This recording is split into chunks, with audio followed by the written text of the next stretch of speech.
ಮರಿ ಯಾವ್ದು ಅಂತ ನಿಮ್ಗೆ ಆಲ್ರೆಡಿ ಗೊತ್ತಾಗಿರುತ್ತೆ, ಬಟ್ ಗೆಸ್ ಇಟ್. ಎಲ್ಲರಿಗೂ ನಮಸ್ಕಾರ. This is your cute beauty foodie Achi Gowdathi. ಈ ತರ ಆಫ್ ರೋಡಿಂಗ್ ಮಾಡ್ಕೊಂಡು ಹೋದ್ರೆ ಬಸ್ ಸ್ಟಾಪಿಗೆ 1 ಕಿಲೋಮೀಟರ್ ಇರೋದು 1/2 ಕಿಲೋಮೀಟರ್ ಆಗುತ್ತೆ. ಅದಕ್ಕೆ ಒಳ್ಳೆ ಬ್ಯಾಟಿಂಗ್ ಇಸ್ ಸೊ ನೀಡೆಡ್. ಅದಕ್ಕೆ ಬೆಳಿಗ್ಗೆ ಹಾಸ್ಟೆಲ್ ಅಲ್ಲಿ ಒಳ್ಳೆ ಆಲೂ ಪರೋಟ ಬ್ಯಾಟಿಂಗ್ ಮಾಡ್ಕೊಂಡು ಹಿಂಗೆ ನೆನ್ನೆ ಮಿಕ್ಕಿ ಚಾಕ್ಲೇಟ್ ಒಂಚೂರು ತಿಂದೆ. ಅಷ್ಟೊತ್ತಿಗೆ ಗ್ಯಾಪ್ ಅಲ್ಲಿ ನಮ್ಮ ಹುಡುಗರು ಬಂದು ಪಿಕ್ ಮಾಡಕ್ಕೆ ರೆಡಿ ಆದ್ರು. ಹೀಗೆ ಹೋಗ್ತಾ ಇದೀರಿ. ಇದೊಂದು ಎಕ್ಸಾಮ್ ಇದೆ, ಈ ಎಕ್ಸಾಮ್ ಬಿಡಿ ಆರಾಮಾಗಿ ಬರಿಬಹುದು.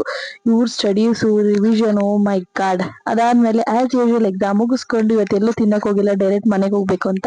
ಹರ್ಷ ನಮ್ಮನೆ ಒಂದೇ ಹತ್ರ ಇರೋದ್ರಿಂದ ಅವನ್ಗೆ ನನ್ಗೆ ಮ್ಯಾಂಗೋ ಮಿಲ್ಕ್ ಶೇಕ್ ಮಾಡಿ ದ್ಯಾನ್ ವಿ ಆಡ್ ರಾಯರ್ ಪ್ರಸಾದ ತಿಂದು ಒಳ್ಳೆ ಬ್ಯಾಟಿಂಗ್ ಮಾಡ್ಕೊಂಡೆ. ಆಸ್ ಯೂಶುವಲ್ ನನ್ಗೆ ಗೊತ್ತಲ್ಲ, ನನ್ ಮನೆಗ್ ಬರೋದೇ ಇವ್ರಿಬ್ರಿಗೋಸ್ಕರ. ಇವ್ರಿಬ್ರು ನೋಡಿ ನುಣ್ಣಗ್ ಬೋಡ್ಸ್ಬಿಟ್ಟಿದ್ದಾರೆ ನಮ್ ಕುರಿಮರಿನ. ಅವ್ನ್ಗೆ ಸ್ವಲ್ಪ ಇನ್ಫೆಕ್ಷನ್ ಆಗ್ತಿತ್ತು ಅಂತ ಅಂದ್ಬಿಟ್ಟು. Here is my first boyfriend crush everything. ಈ ತರ ರಸ್ನ, ಅದ್ರಲ್ಲೂ ಓವರ್ ಬೇಕ್ಡ್ ಆಗಿರೋ ರಸ್ ಅಂದ್ರೆ ನನಗ್ ಸಖತ್ ಇಷ್ಟ. ದಿನ ಪೂರ್ತಿ ಇವ್ರ ಜೊತೆ ಆಟ ಆಡ್ಕೊಂಡಿರೋದ್ ಬಿಟ್ರೆ ನನ್ಗೆ ಏನು ಕೆಲ್ಸ ಇಲ್ಲ. ಮನೆಗ್ ಬರೋ ರೀಸನ್ ಕೂಡ ಇದೇ ಆಗಿರುತ್ತೆ. ಅದಕ್ಕೆ ಇವಾಗ ಸಿಕ್ತು ವಾಯ್ಸ್ ಓವರ್ ಟೈಮ್.